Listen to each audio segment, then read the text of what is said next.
Hey, it's your favorite roofer from New Orleans, Southeast Louisiana, Mississippi Gulf Coast, coming to you from Uptown, New Orleans. Looking at this renovation / almost new construction.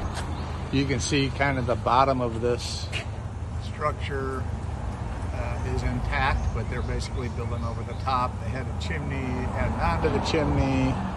A lot of stuff going on here. We're going to be doing some TPO flat roofs.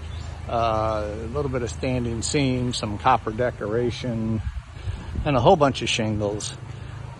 They've got this built in. You can see the zip system. They're after airtightness. Right, they even liquid flash the nail heads. Right, so we got to come in, put some flashing on those walls, apron flashing, sidewall flashing, get drip edge, other flashings, get this project going. Cool project. Somebody is wanting a high-end, essentially custom home here in Uptown, New Orleans.